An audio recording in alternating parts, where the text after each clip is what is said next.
Ya, kita lanjut lagi tentang alat Tritunggal. Coba baca lagi siapa yang belum? Marsha, lebih lanjut sebelumnya.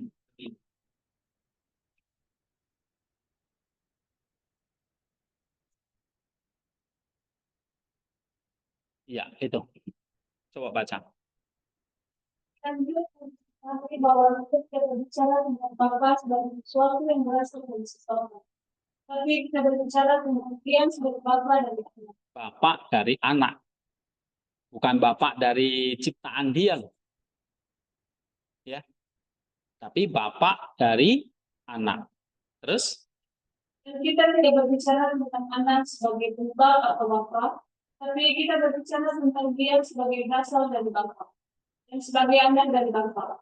Demikian juga tentang Roh Kudus, kita berbicara tentang Dia sebagai berasal dari Bapa dan menyebutnya Roh Bapa. Kita tidak berbicara tentang Roh sebagai berasal dari anak, tapi kita menyebut Dia Roh anak. ya. Sebab jika seorang tidak memiliki Roh Kudus, yang bukan berasal dari Dia. Roma 8. 8 ayat 9. Kata Rasul Paulus, dan kita maupun bahwa Ia dinyatakan dan diberikan kepada kita melalui anak.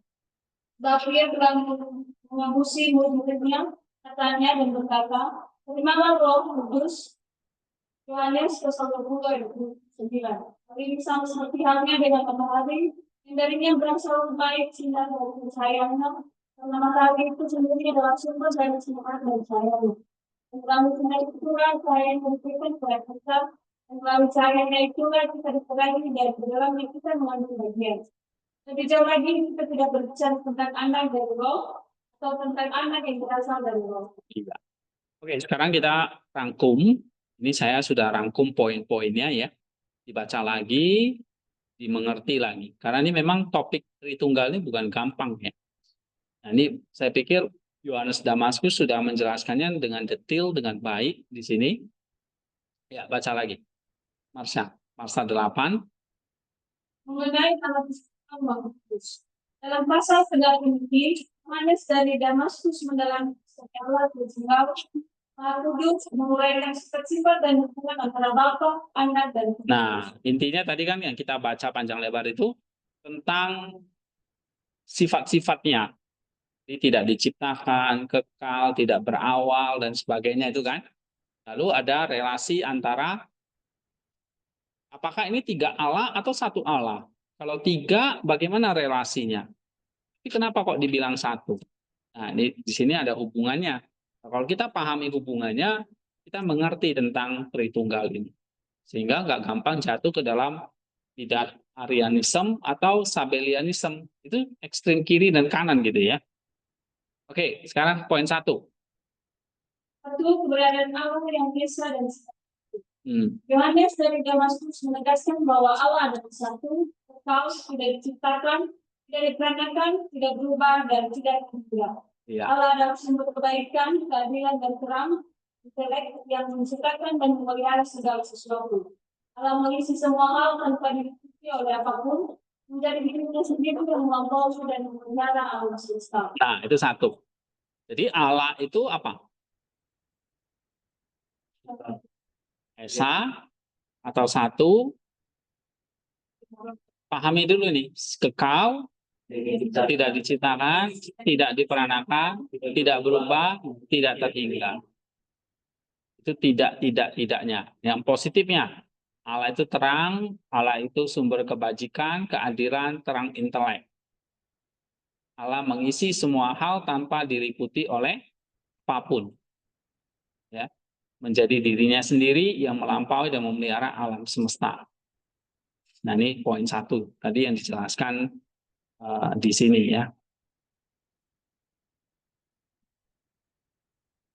Tadi kalian baca sampai tidur ini.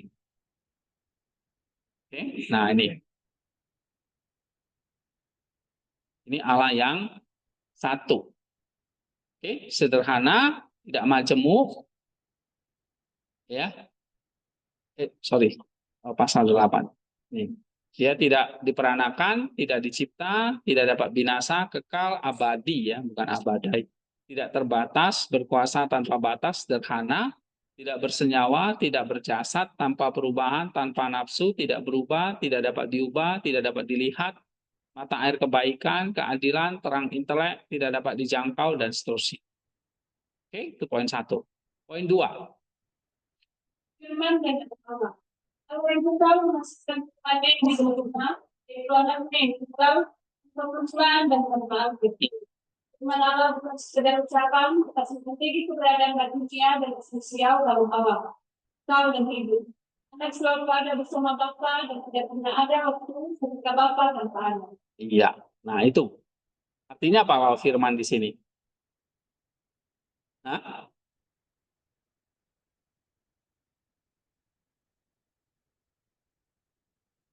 Anak itu adalah firman. Firman itu adalah anak yang tunggal.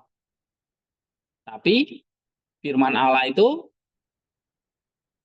bukan sekedar ucapan atau kata-kata, tapi punya keberadaan batinia kan? Atau esensial di dalam Allah. Berarti dia kekal juga sama, dia hidup, dan dia diperanakan dari Bapa, selalu bersama dengan Bapa, tidak pernah ada waktu ketika Bapa tanpa anak.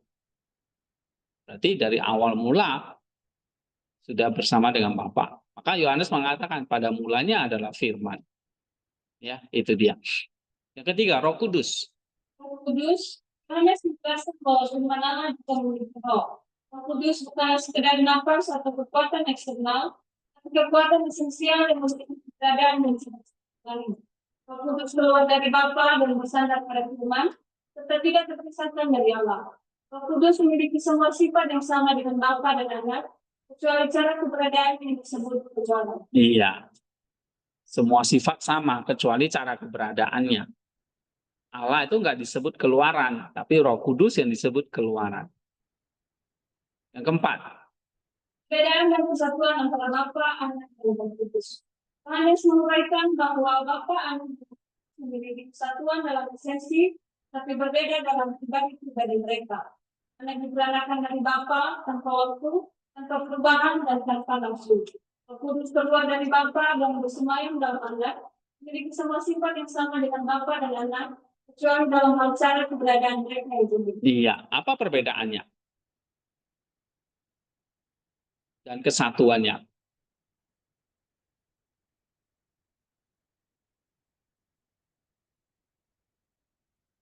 Perbedaannya dulu apa?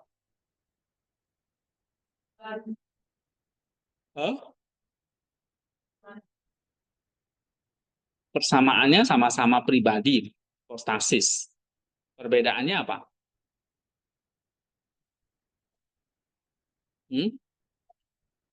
Cara keberadaannya yang unik. Kalau Bapak itu apa?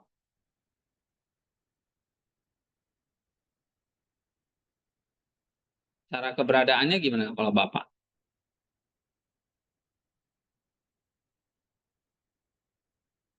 Sumber atau tidak diperanakan. Kalau anak, kalau Roh Kudus keluar. Ya. Nah, sekarang persamaannya.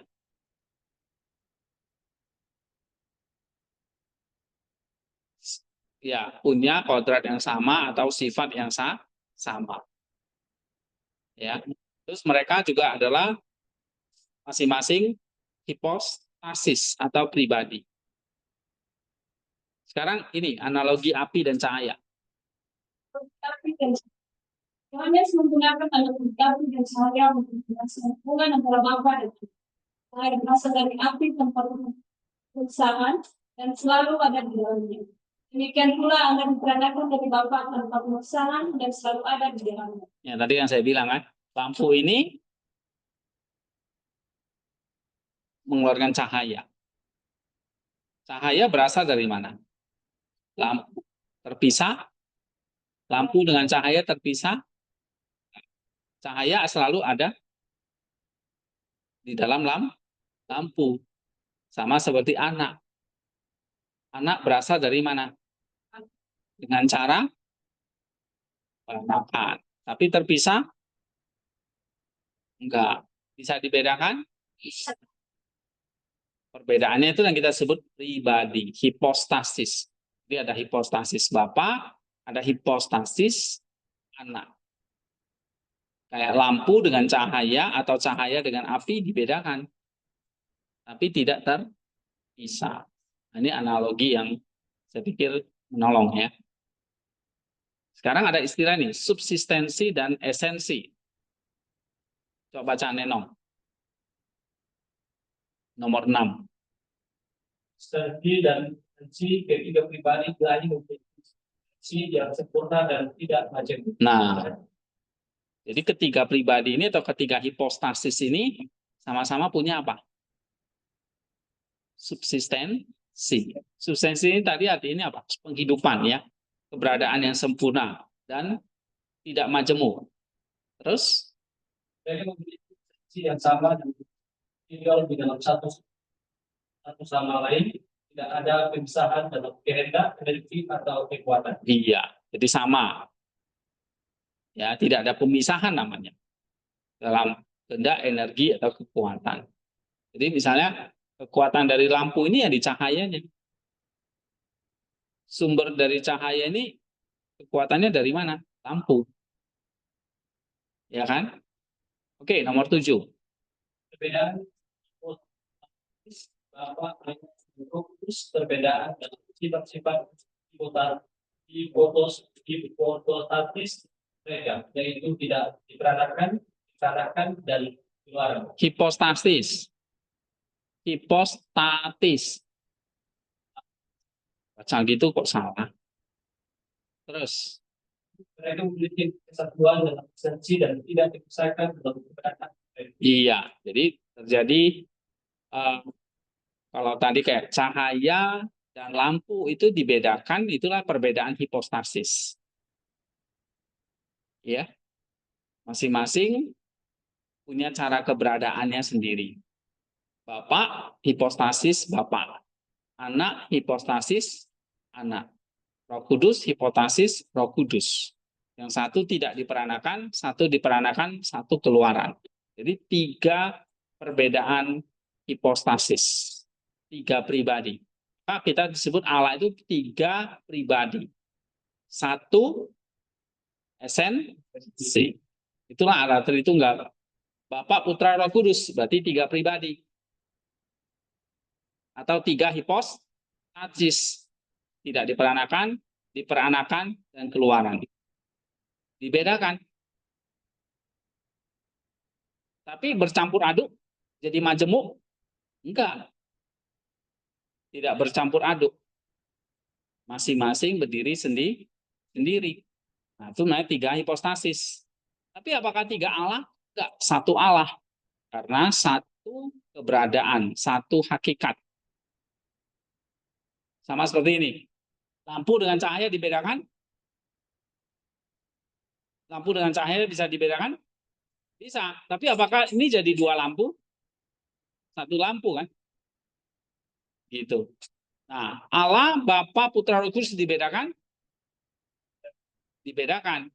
Tapi apakah menjadi 3 Allah? 1 A. Ya. Dan kebanyakan micin sih.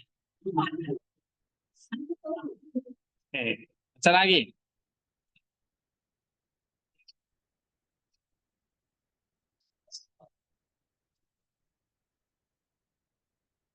Ini tidak berarti ada superioritas dalam tensi. Nah, Karena pada waktu diskusi keberadaan mereka dari Bapak menunjukkan kesatuan dan harmonis dalam Tritunggal. iya, jadi ada kesatuan yang harmonis dalam Tritunggal karena tidak ada superioritas dalam hal esensi.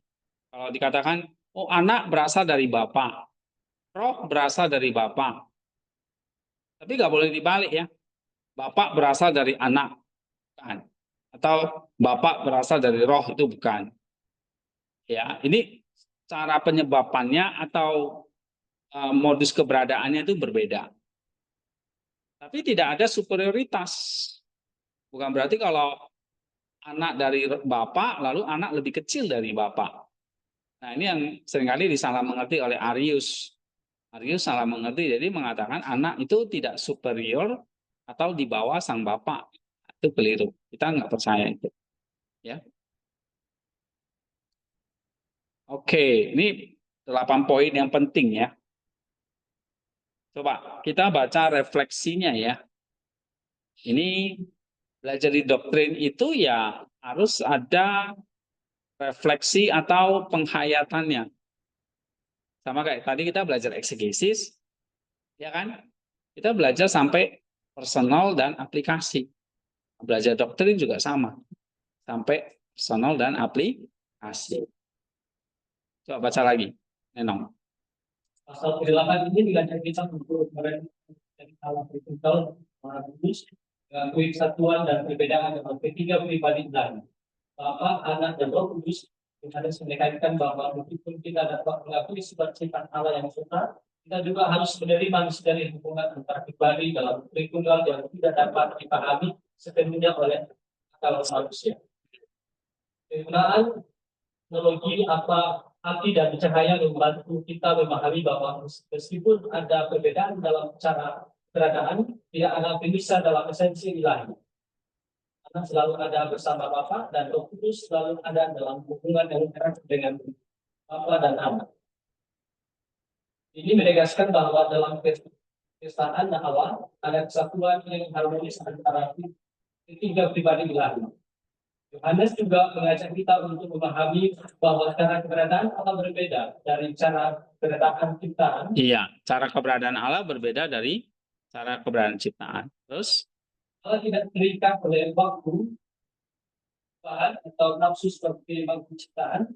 Karena dan keluaran dalam Allah adalah tindakan yang kekal dan sempurna, menunjukkan keagungan dan kesucian ilahi yang melampaui pemahaman manusia. Penting untuk diingat bahwa meskipun Bapa, Anak, dan Roh Kudus memiliki kesamaan dan esensi dan sifat-sifat ilahi, mereka tetap berbeda dalam pribadi dan cara keberadaan mereka. Bapa adalah sumber tanpa sebab, Anak adalah yang diperanakan, dan Roh Kudus adalah yang keluar, semuanya dalam kesatuan dan harmoni yang sempurna. Akhirnya, Yohanes ingatkan kita bahwa pengakuan akan Allah Tritunggal Maha Kudus adalah bukti dari iman Kristen. Pengakuan ini mengajak kita untuk hidup dalam hubungan yang erat dengan Bapa, Anak, dan Roh Kudus, serta untuk memuliakan dan menyembah Allah Tritunggal dengan sepenuh hati. Iya. Oke. Jadi dari sini kamu bisa paham apa?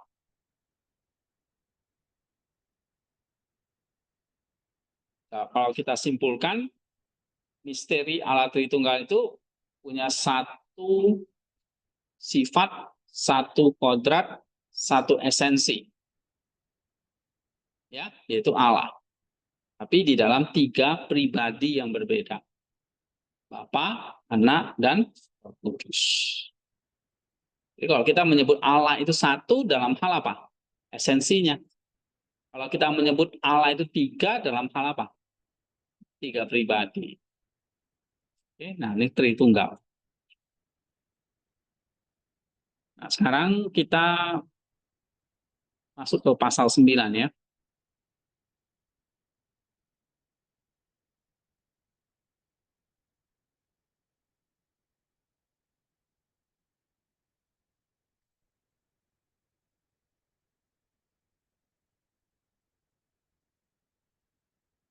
Baca nih, Rahmat.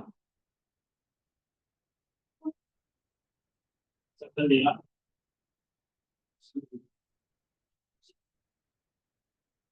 suatu disusun dari usul beda dalam.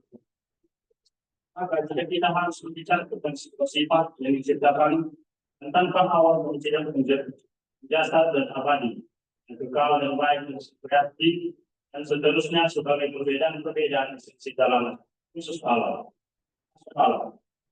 Apa yang tersusun dari banyak sifat-sifat tidak akan disuruhkan, tetapi harus menjadi. Tetapi hal ini secara keseluruhan adalah tidak adil. Maka setiap kenikmatan tentang Allah harus dipikirkan. Sebagai penanda bukan pada hakikatnya, tetapi sesuatu yang mungkin dilakukan atau sesuatu yang berhubungan dengan beberapa hal yang berbeda atau beberapa hal yang sifat atau suatu Maka tampaknya bahwa nama yang paling tepat dari semua nama yang diberikan kepada Allah adalah Dia yang ada. Seperti yang dikatakan sendiri dalam doakan Musa di atas bumi.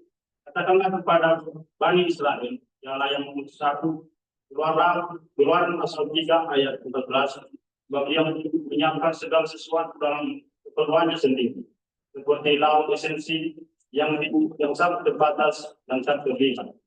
Atau seperti yang dikatakan oleh Dionysius, yang kudus, Dia yang baik. Karena seseorang tidak dapat mengatakan tentang Allah bahwa Dia memiliki keberadaan di tempat pertama dan kebaikan di tempat kedua. Iya. Terus Nama Allah yang kedua adalah Hotheos. Theos, Hotheos. yang berasal dari yang berarti berlaku. Karena Dia berlaku dalam segala sesuatu, atau air yang berarti membakar. Sebab Allah adalah api yang menghanguskan segala yang jahat. Ulangan pasal 4 ayat 24. Atau dari Theastai. dengan Dia memiliki segala sesuatu. Buanglah pasal 10 ayat 5. Sebab tidak ada sesuatu yang apapun yang dapat tumbuh daripadanya. Atas segala sesuatu yang berjaga-jaga, sebab Dia telah melihat segala sesuatu sebelum ada, dan Ia menyimpan segala sesuatu itu dalam pikirannya, dan setiap sesuatu sesuai dengan pikirannya yang sukarela dan berkala, merupakan penentuan gambar dan pola muncul pada waktu yang telah di. Terus Nama yang pertama kemudian menyampaikan gagasan tentang keberadaannya, sifat dan keberadaannya. Sementara kedua mengenai gagasan tentang individu. Selanjutnya istilah-istilah tanpa permulaan, tanpa makna, tidak diperanakan, juga tidak diciptakan, tidak berjasa, tidak terlihat, dan seterusnya. Menjelaskan apa yang tidak dimiliki olehnya, artinya istilah-istilah itu memberitahu tidak bahwa keberadaannya tidak memiliki permulaan, bahwa Dia tidak mana, tidak diciptakan, tidak berjasa, dan tidak terlihat. Sekali lagi, kebaikan, keadilan, kesalehan, dan semacam itu adalah miliknya. Tetapi tidak menjelaskan esensinya yang sebenarnya. Dengan Tuhan dan Raja dan nama-nama dari kelas tersebut menunjukkan hukuman dengan kontrak. Mereka karena nama Tuhan mengacu pada mereka yang diperintah oleh Tuhan, dan nama Raja pada mereka yang berada di bawah kekuasaan Raja, dan nama pencipta pada makhluk-makhluk, dan nama gembala pada domba yang diciptakan. iya. Oke, sekarang kita baca analisisnya ya.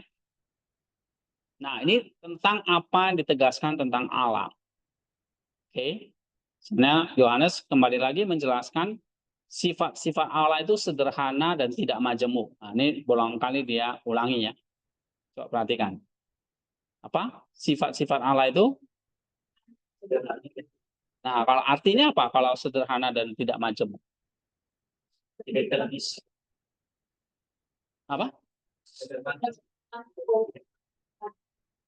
Tidak bercampur aduk. Ya, artinya ini.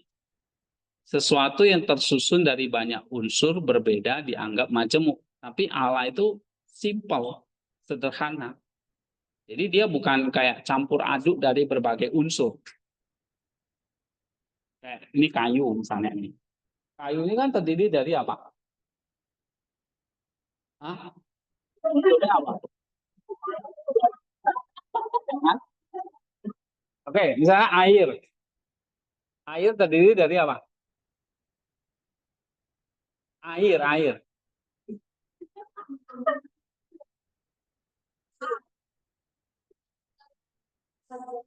Air terdiri dari air itu majemuk karena dia ada unsur-unsur yang membentuknya. Apa unsur air? H2O kan? Hidrogen dan oksigen.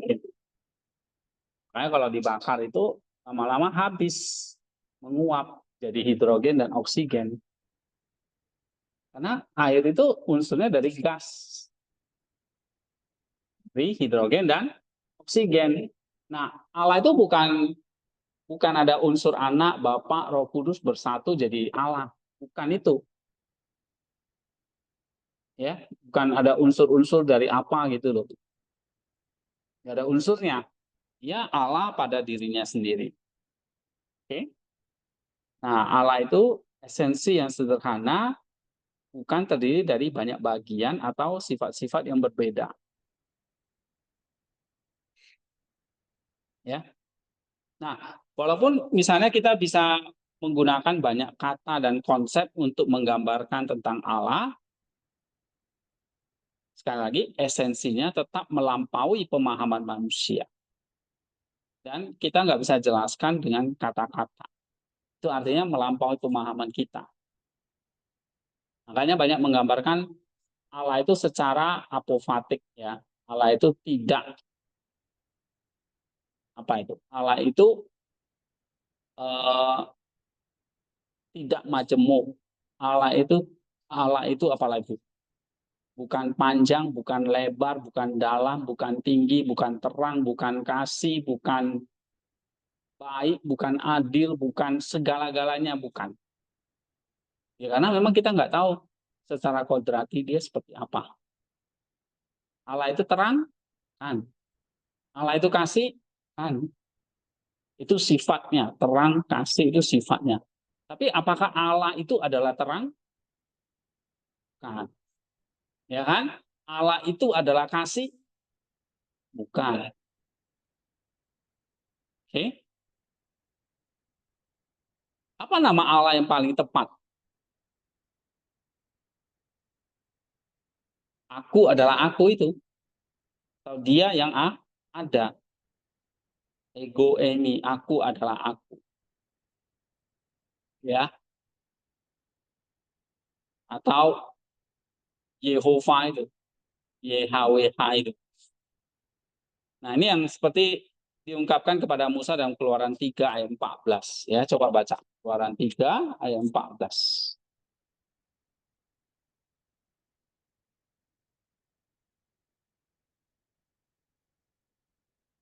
Firman Allah kepada Musa, aku adalah aku.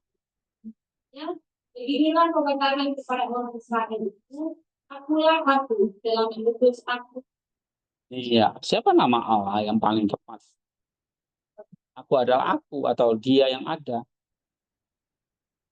Ya, ini artinya keberadaan Allah yang tidak terbatas, tak terlihat, seperti lautan esensi yang mencakup segala sesuatu. Lalu kalau ditanya apakah Allah adalah aku? Kan itu nama dia, bukan dia adalah Allah itu. Aku adalah aku itu bukan Allah. Itu cuma nama yang mewakili dia. Yang mengungkapkan bahwa Allah itu nggak terbatas dan tidak bisa dipahami. Mencakup segala sesuatu. Seperti lautan esensi. Ya, atau samudra esensi yang mencakup segala sesuatu. Jadi kalau dikatakan Allah adalah Yahweh, ya bukan juga. Oke? Maka simpelnya kita mengatakan aku adalah aku atau dia yang ada itu.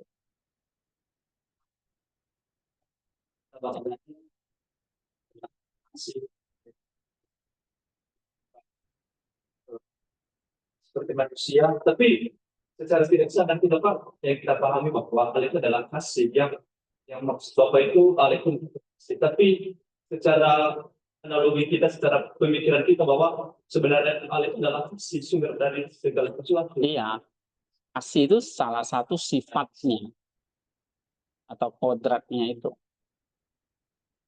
Ya, tapi kasih itu ya bukan Allah.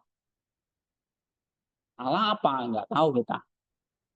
Itu melampaui, esensinya melampaui pikiran kita. Tapi kodratnya, sifatnya kita tahu Allah itu kasih, baik, penyelamat dan sebagainya, ya kan? Tapi apakah kasih terang itu Allah itu sendiri? Kan, itu hanya sifat Allah itu, ya. Keberadaannya, esensinya kita tidak dapat dijelaskan dengan kata-kata. Ya. Nah, sekarang ini nomor 3. Coba baca, siapa yang belum? Hah? Ya, ya si Wiki. Ayo Wiki. Nomor 3. Nama Allah dalam konteks energi.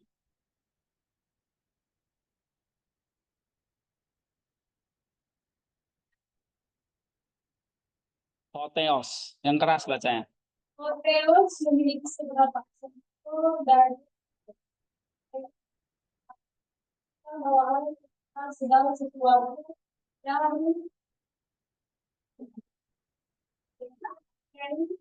akan menunjukkan Allah sebagai akhir dan dari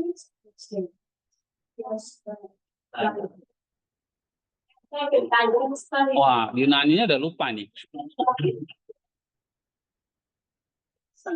ya tadi kita menunjukkan Allah sebagai pengamat segala sesuatu.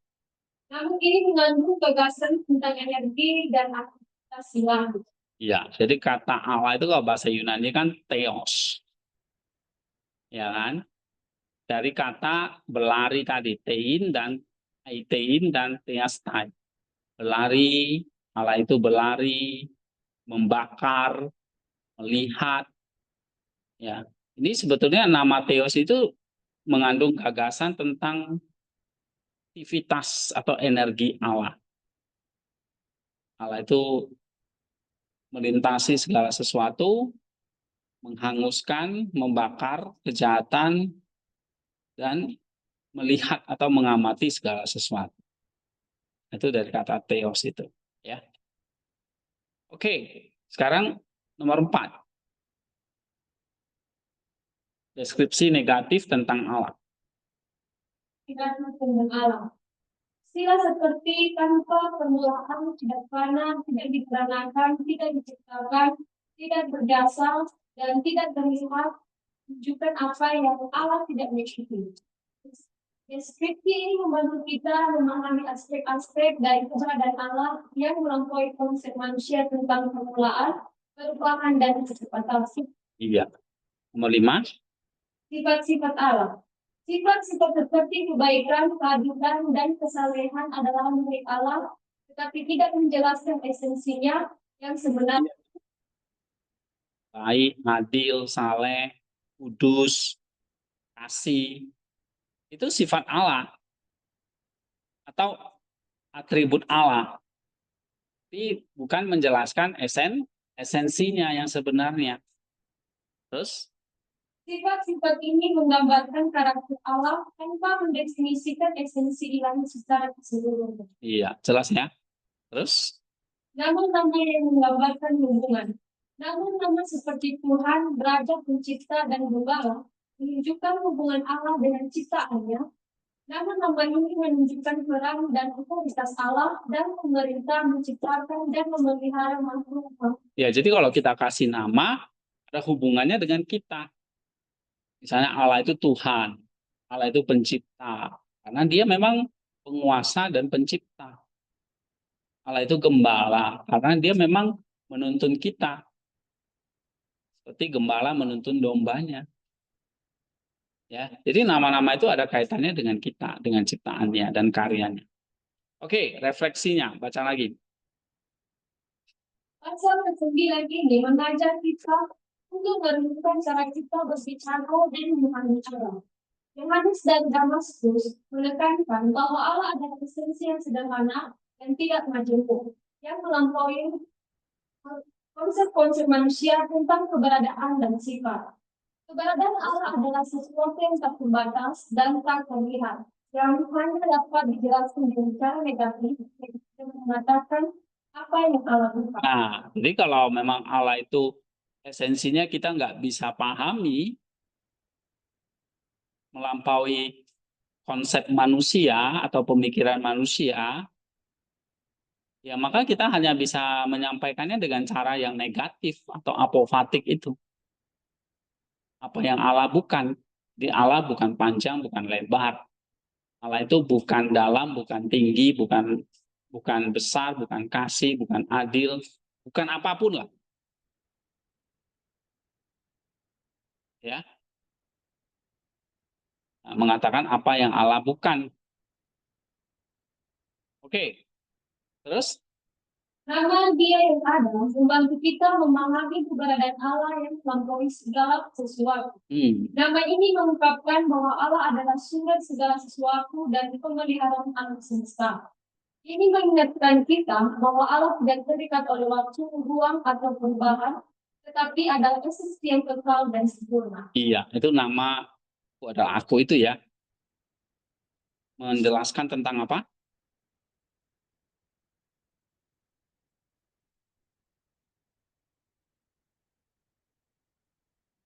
Iya, melampaui segala sesuatu, sumber segala sesuatu, ya kan? Aku adalah aku. Gak ada nama lain, gak? Itu nama yang menjelaskan tentang Dia yang tidak terbatas, yang tidak terikat oleh waktu, oleh ruang, oleh perubahan, tapi esensi yang kekal dan sempurna. Oke? Terus.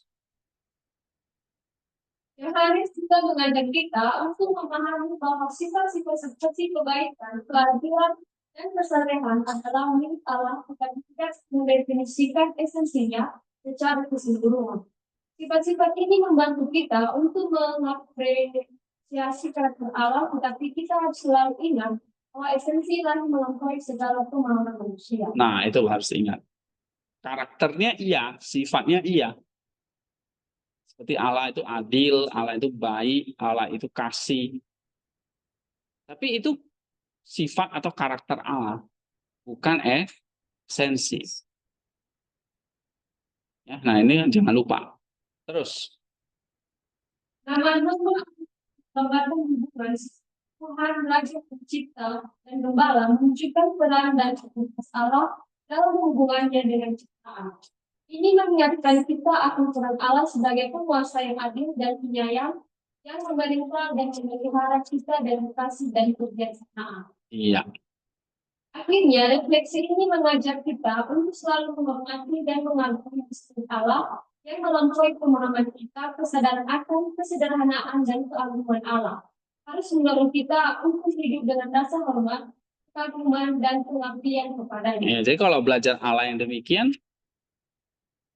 membuat kita Allah itu misteri satu sisi, tapi sisi lain membuat kita kagum dan Allah yang memang luar biasa, yang punya apa, keagungan, punya kesederhanaan dan keagungan yang mendorong kita harus hidup dengan rasa hormat, kagum, dan pengabdian.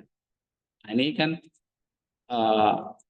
hasil yang kita pelajari. Allah itu seperti ini, seperti itu. Ya, jadi ada rasa kagum, ada rasa pengabdiannya. Oke, sekarang pasal ke-10 ya.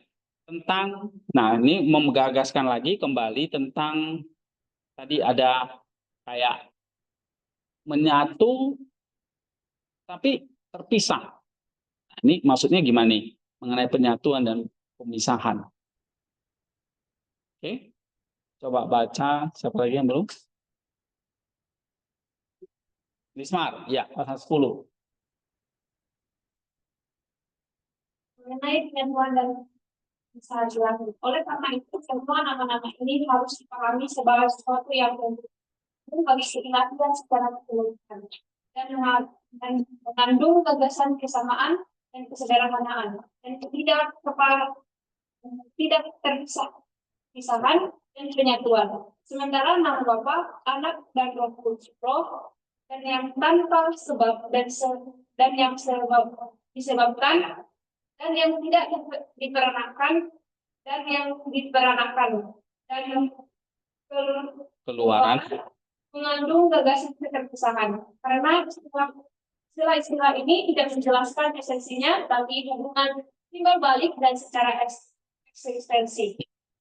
Maka ketika kita telah memahami hal-hal ini dan diarahkan dari hal-hal ini kepada esensi ilahi, kita tidak memahami esensi itu sendiri, melainkan hanya sifat-sifat esensi tersebut.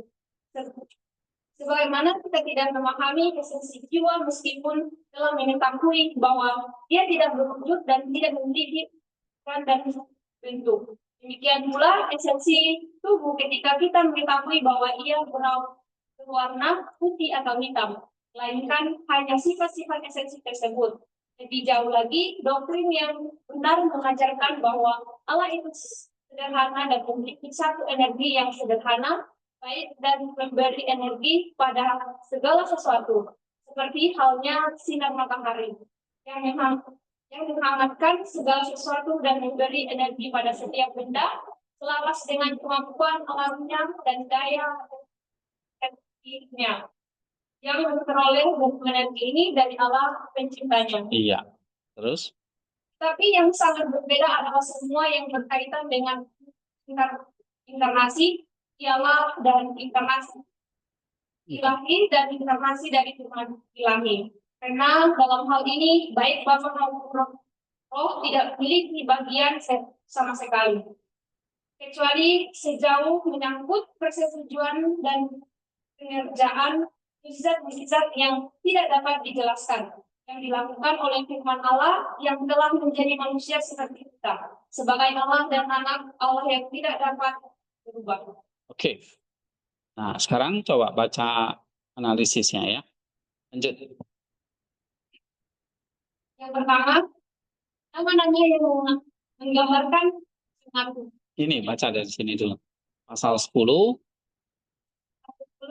Kenyamanan dan besar berlaku. Dalam pasal 10 ini, Yohanes dan Damaskus menjelaskan konsep-konsep penyatuan dan pemisahan dalam ilahian. Khususnya dalam kaitannya dengan Bapa, Anak, dan Roh Kudus. Yohanes menjelaskan bagaimana berbagai nama dan sifat-sifat yang kita gunakan untuk menggambarkan Allah, mencerminkan cara kebenaran dan hubungan antara pribadi-pribadi ilahi. Itu adalah poin-poin pertama yang diuraikan dalam pasal ini.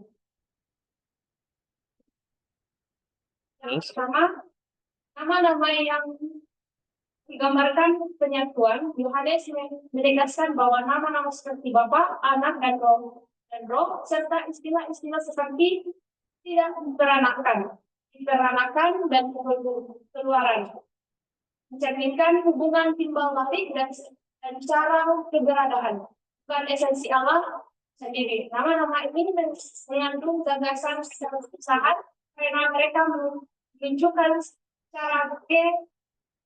cara eksistensi yang berbeda. Iya, jadi kalau kayak nama-nama, misalnya ya, ada nama Bapak, nama Anak, dan Roh, ataupun ada lagi tidak diperanakan, keluar, itu adalah nama-nama yang mencerminkan hubungan timbal balik dan cara keberadaan. Cara keberadaan Allah itu ada tidak diperanakan, dan keluarkan. Ya, jadi bukan esensi Allah itu sendiri. Nama misalnya kayak Bapa, Anak, dan Roh. Kalau ditanya apakah Allah adalah Bapa? Ya bukan juga. Allah adalah Anak? Ya bukan juga. Allah adalah Roh? Kan kita nggak tahu. Cuma kok disebut Bapa, Anak, dan Roh? Itu mau menunjukkan bukan esensi Allah. Esensi Allah itu Bapa, esensi Allah itu Anak, esensi Allah itu Roh, bukan. Jadi Bapa, Anak, dan Roh itu dikasih nama Bapa, Anak, dan Roh, itu mau menunjukkan mereka punya saling berelasi satu dengan yang lain dalam 3 hipostasis itu. Bapa sebagai sumber, Anak sebagai yang diperanakan, Roh yang keluar. Jadi cuma menunjukkan hubungan timbal balik atau relasi. Bukan keberadaan esensi Allah itu sendiri. Nah, sehingga nama-nama ini akhirnya mengandung gagasan terpisah. Bapak ya Bapak, Anak ya Anak, Roh ya Roh. Ya, Ini untuk menunjukkan cara eksistensi yang berbeda. Bapak tidak diperanakan, anak diperanakan, roh itu keluaran. Itu bukan esensi Allah itu sendiri. Jadi ada istilah Bapa, Anak, dan Roh. Itu adalah cara keberadaan Allah. Atau hubungan timbal relasi di antara mereka. Atau cara eksistensi mereka. Bukan esensi Allah itu sendiri. Ya. Oke, semoga paham. Enggak ya sudahlah. Coba baca lagi. Yang belum baca siapa nih? Hah? Oke. Ayo, happy. Kita dalam untuk memahami esensi, tadi melalui sifat-sifat yang merupakan esensi itu sendiri tetap tidak dapat dipahami sepenuhnya. Iya, esensi tetap tidak kita bisa pahami. Walaupun kita bisa tahu sifat-sifatnya. Terus? Sama seperti kita tidak memahami esensi jiwa atau secara langsung, tapi melalui sifat-sifatnya, dan pula kita memahami sifat Allah tanpa mengetahui esensinya secara penuh. Iya, kita nggak bisa tahu esensi jiwa kita itu seperti apa juga. Atau tubuh. Tubuhmu apa? Yang mana tubuhmu? Itu tangan.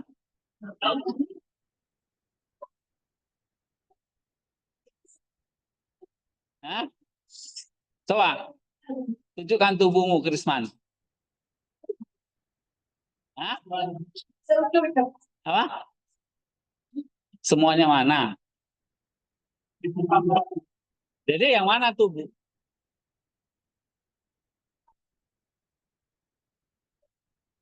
Itu dada. Oke? Oke lah, itu dada. Tunjukkan dadamu. Hah? Enggak, itu daging. Ya, itu daging yang nonjol. Oke? Oke. Terus tunjukkan dagingnya. Enggak, itu otot-otot doang. Tunjukkan otot-ototnya.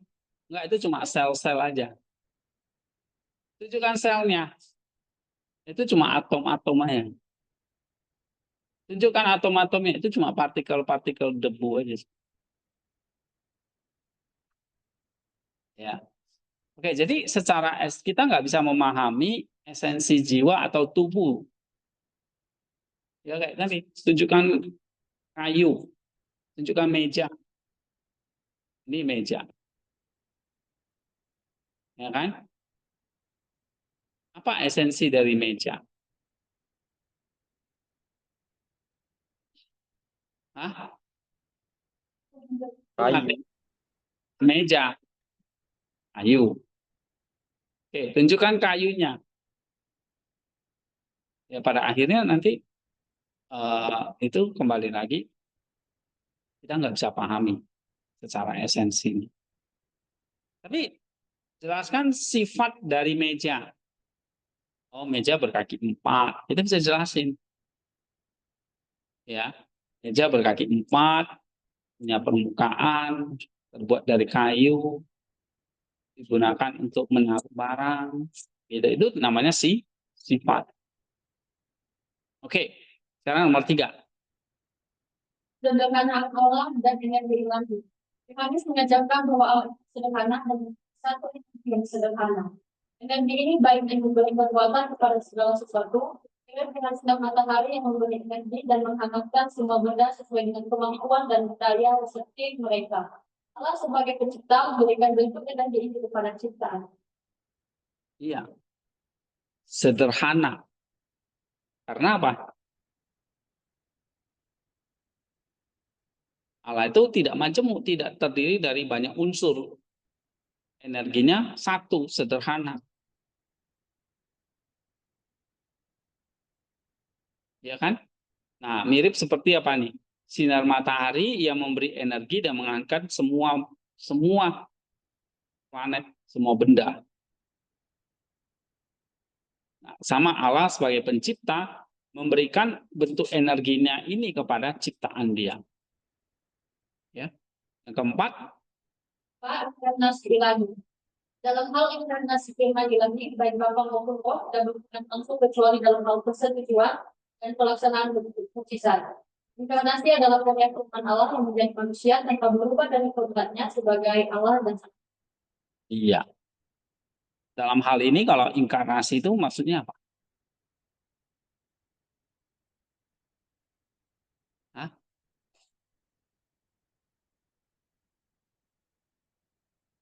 Ada pengecualian soal inkarnasi ini. Bapa dan Roh tidak berperan langsung. Ketika mereka satu kesatuan kan.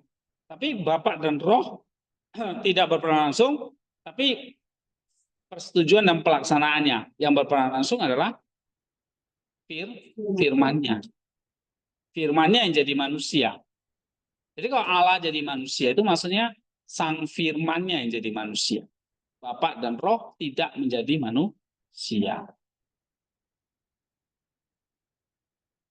Nah, itu perbedaannya di situ, ya. Oke, refleksinya baca lagi. pasal tersebut ini mengajak kita untuk menentukan bagaimana bisa memahami dan menggambarkan Allah melalui berbagai sifat. Yohanes dan Damaskus menekankan bahwa meskipun kita dapat menghilangkan banyak kata dan konsep untuk menggambarkan Allah, esensinya kita melampaui pemahaman manusia dan tidak dapat sepenuhnya dijelaskan dengan benar. Konsep penyatuan dan pemisahan dalam keilahian mengajarkan kita akan menjalin hubungan antara Bapa, Anak, dan Roh Kudus.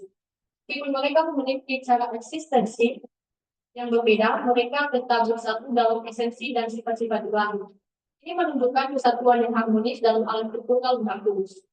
Sederhanaan Allah dan energi ilahi yang memberi kekuatan kepada segala sesuatu mengingatkan kita bahwa Allah adalah sumber kehidupan dan kekuatan bagi seluruh ciptaan. Energi ilahi ini memberi bentuk dan menjaga keharmonisan alam semesta, mencerminkan kebaikan dan kasih Allah sebagai pencipta. Akhirnya harus mengajak kita untuk mengagumi sebagai inkarnasi firman ilahi. Inkarnasi adalah nilai agung dari kasih Allah di mana firman Allah menjadi manusia untuk menyelamatkan umat manusia.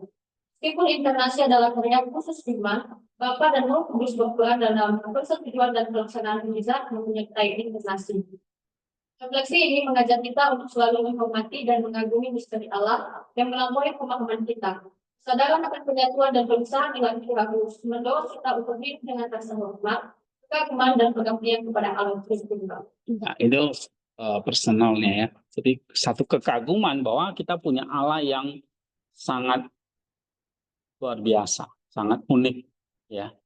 Kalau kita bisa jelaskan gitu, timbullah satu perasaan apa? Hormat atau kagum. Ya.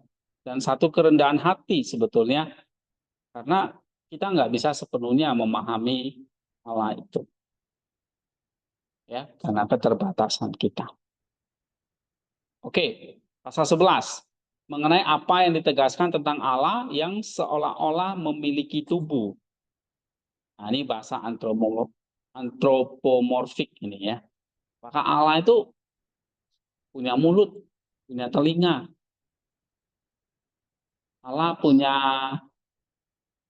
apa? Tadi mulut, telinga, tangan, kaki misalnya gitu. Apakah Allah seperti itu? Ya. Coba baca lagi Hartono pasal 11. Pasal 11 mengenai apa yang ditegaskan tentang Allah yang seolah-olah memiliki tubuh. Karena kita menemukan banyak istilah yang digunakan secara simbolis dalam Alkitab Suci mengenai Allah yang lebih dapat diterapkan pada sesuatu yang memiliki tubuh, kita harus menyadari bahwa sangat tidak mungkin bagi kita manusia yang terbungkus oleh tubuh yang padat ini untuk memahami atau berbicara tentang energi ilahi dan luhur serta tidak material dari kealahan. Kecuali dengan menggunakan gambaran dan tipe serta simbol yang berasal dari kehidupan kita sendiri. Jadi, semua pernyataan tentang Allah yang menyiratkan tubuh adalah simbol. Nah, simbol ya kan? Tetapi memiliki makna yang lebih tinggi karena Allah itu sederhana dan tidak berbentuk. Oleh karena itu, melalui mata dan kelopak mata dan penglihatan Allah, kita harus memahami kuasanya yang mengawasi segala sesuatu dan pengetahuannya, bahwa tidak ada yang dapat lulus. Karena dalam kasus kita, indera ini membuat pengetahuan kita lebih lengkap dan lebih penuh kepastian. Yang dimaksud dengan telinga, dan pendengaran Allah adalah kesediaannya untuk didamaikan dan menerima permohonan kita, karena indera inilah yang membuat kita juga bersikap baik kepada para pendoa, mencondongkan telinga kita kepada mereka yang lebih murah hati. Mulut dan perkataan Allah adalah sarananya untuk menyatakan kehendaknya. Karena dengan mulut dan perkataan itulah kita menyatakan apa yang ada di dalam hati. Makanan dan minuman Allah adalah persetujuan kita terhadap kehendaknya, karena kita pun memenuhi kebutuhan selera kodrati kita melalui indera pengencap. Dan indera penciuman Allah adalah penghargaannya atas pikiran dan kehendak baik kita terhadapnya, karena melalui indera ini kita dapat merasakan keharuman yang manis. Dan wajah Allah adalah peragaan dan manifestasi dirinya melalui pekerjaannya, karena pernyataan diri kita adalah melalui wajah. Dan tangan Allah berarti sifat nyata dari energinya, karena dengan tangan kita menyelesaikan pekerjaan kita yang paling berguna dan berharga. Dan tangan kanannya adalah pertolongannya dalam kemakmuran, karena tangan kanannya lah yang juga kita gunakan ketika membuat sesuatu yang berbentuk indah atau bernilai tinggi, atau di mana banyak kekuatan diperlukan. Penanganannya adalah kuasanya untuk membedakan dan mengeluarkan secara akurat, bahkan dalam detail yang paling kecil dan paling rahasia, karena mereka yang telah kami tangani tidak dapat menyembunyikan apapun di dalam diri mereka sendiri. Kaki dan langkahnya adalah kedatangan dan kehadirannya, baik itu untuk tujuan membawa pertolongan kepada yang membutuhkan, atau pembalasan terhadap musuh, atau untuk melakukan tindakan lainnya, karena dengan menggunakan kaki kita dapat tiba di tempat manapun. Iya. Sumpahnya adalah ketetapannya yang tidak dapat diubah, karena dengan sumpah itulah kita mengukuhkan ikatan kita satu sama lain. Kemarahan dan murkanya adalah kebenciannya terhadap segala kejahatan, karena kita juga membenci apa yang bertentangan dengan pikiran kita dan menjadi marah karenanya. Kelupaan dan tidurnya dia adalah penundaannya dalam melakukan pembalasan terhadap musuh-musuhnya, dan penundaan pertolongan yang bisa diberikan kepada umatnya. Dan singkatnya, semua pernyataan yang dibuat tentang Allah yang menyiratkan tubuh memiliki makna tersembunyi dan mengajarkan kita tentang apa yang ada di atas kita melalui sesuatu yang kita kenal, dengan kekecualian pernyataan apapun tentang persinggahan tubuh firman Allah. Karena dia telah mengambil ke atas dirinya seluruh kodrat manusia, yaitu roh yang berpikir, tubuh, dan semua sifat-sifat kodrat manusia, bahkan hawa nafsu yang kodrati dan tak bercela. Oke. Sekarang kita baca ini ya. Nah, ini kan Yohanes itu mau membahas tentang ada istilah-istilah yang selalu berkaitan dengan Allah, tapi menyiratkan tentang tubuh di dalam diri kita. Misalnya, contoh Allah itu berjalan, Allah itu berlari, Allah itu... Nah, itu sebetulnya punya makna yang lebih tinggi atau punya makna yang lebih dalam. Ya, misalnya ini.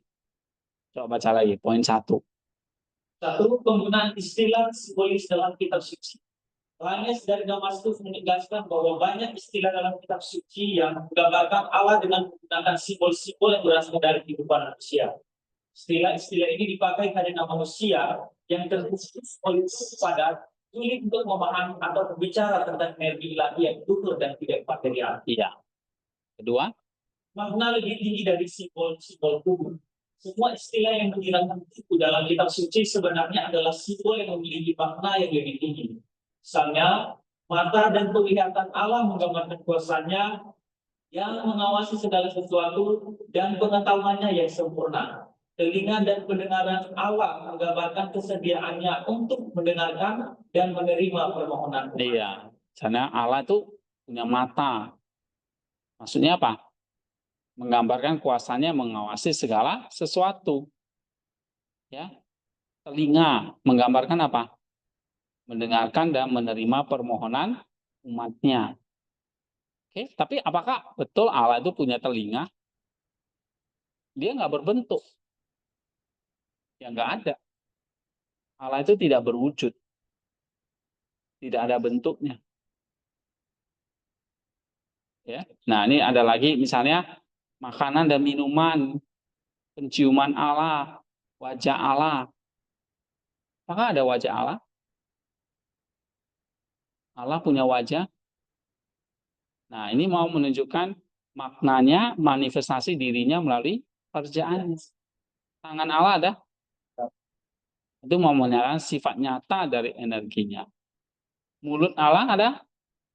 Indera penciumannya, makanan dan minuman Allah. Oke, jadi semua itu simbolik ya. Tangan kanan, pertolongan dan kemakmuran. Penanganannya, kuasa untuk membedakan.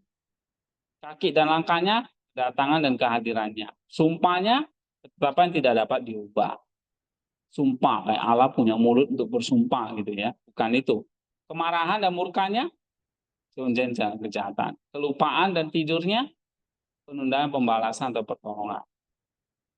Ya. Nah, ini ada pengecualian. Coba baca. Pengecualian inkarnasi firman Allah. Satu-satunya pengecualian dalam penggunaan simbol-simbol tubuh adalah si firman Allah. Ketika firman Allah menjadi manusia, yang mengambil seluruh kodrat manusia, termasuk tubuh dan semua sifat kodrat manusia. Bahkan hawa nafsu yang kodrati dan takutnya. Iya. Jadi kalau Yesus benar nggak punya mata? Beneran punya. Jangan bilang Yesus itu nggak punya mata.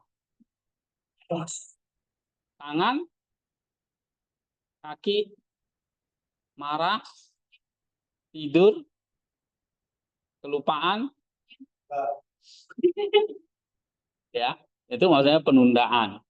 Lalu mulut, makan, indera penciuman, wajah, tangan, semua punya. Ini pengecualiannya. Ya, karena dia benar-benar menjadi manusia, dia mengambil seluruh kodrat manusia. Jadi kalau manusia punya tangan, mulut, kaki, ya dia juga punya. Oke, ya. Coba baca. Nih, generasi. Sampai 11 ini mengajak kita untuk sila-sila historis yang terkait. Yohanes dari Damaskus menekankan bahwa meskipun kita menggunakan istilah-istilah ini, mereka sebenarnya adalah simbol yang membantu kita memahami situasi dan cara yang lebih dekat dengan pemahaman manusia. Iya, jadi kita pakai kata-kata yang memang dekat dengan pemahaman kita. Seperti tangan, kaki kan kita tahu. Tangan fungsinya apa, mata fungsinya apa, kan gitu. Terus, Penggunaan simbol-simbol tubuh dalam kitab suci membantu kita konsep-konsep ilahi dengan sehari-hari. Misalnya, dengan tindakan Allah sebagai kuasanya yang mengawasi segala sesuatu, kita dapat lebih mengetahui pengetahuan dan pengertian Allah pada ciptaannya. Demikian pula, telinga Allah memuliakan menunjukkan kesediaannya untuk laki-laki. iya. Terus, Penting untuk menyadari bahwa istilah-istilah ini tidak boleh dianggap secara harus dipahami sebagai cara untuk mengkomunikasikan seperti ini yang melampaui pemahaman manusia. Ini membantu kita untuk tetap menghormati dan mengagumi misteri Allah yang sederhana dan tidak berbentuk, sampai tetap mengenalkan bahasa yang sama.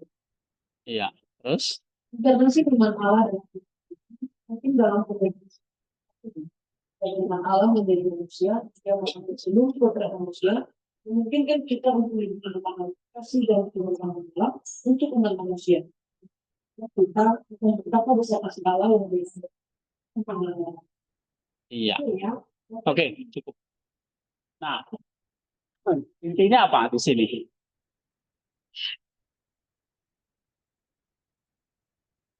Intinya apa pelajaran kita hari ini? Tentang Allah Tritunggal, tentang nama tadi, ini terus tentang tubuh. Intinya apa? Kita menggunakan Sifat-sifatnya kita bisa tahu, tapi esensinya kita tidak bisa. Oke. Nah, minggu depan kita sambung, ya kita selesaikan buku 1 ini. Setelah itu kita lanjut ke materi tentang penciptaan, misalnya tentang manusia, malaikat dan sebagainya. Ya, oke. Nanti tentang apa yang mesti dikerjakan 1 minggu ini, kalian lihat lagi di Google Classroom ya. Ini sampai pasal 14 doang. Ya. Harusnya nggak sulit, nggak terlalu sulit kalau tentang topik-topik yang lain setelah itu saya kira nggak sulit ya. Tadi tentang Roh Kudus, tentang Allah Tritunggal memang mesti pelan-pelan dipelajari. Nah, nanti tentang buku yang kedua, ketiga, dan seterusnya itu banyak akan membahas tentang doktrin-doktrin yang penting. Ya. Tentang konsep tubuh, jiwa manusia, tentang inkarnasi, tentang pasca, dan sebagainya itu nanti dibahas di buku 2, 3. Di buku 4 itu tentang iman, tentang pertanyaan-pertanyaan seputar yang sebetulnya kalian juga bisa pelajari ya. Saya tanyakan nanti kemudian. Ya, oke, kita sampai di sini dulu. Nah, ini Christoph masih ada nggak nih, Christoph? Oke, coba Masih, Pak, masih. berdoa. Oke, Pak. Kita berdoa.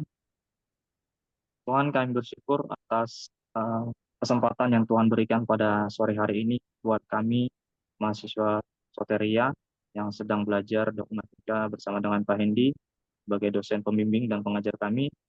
Dan kiranya Tuhan, apapun yang kami pelajari pada sore hari ini boleh menjadi sebuah pengetahuan baru bagi kami uh, untuk mengenal kepribadian-Mu semakin dekat lagi, semakin dalam lagi, semakin jauh lagi, dan semakin detail lagi, sehingga itu boleh menjadi membuat kami boleh semakin dekat dengan Engkau dan semakin akrab dengan Engkau, Tuhan.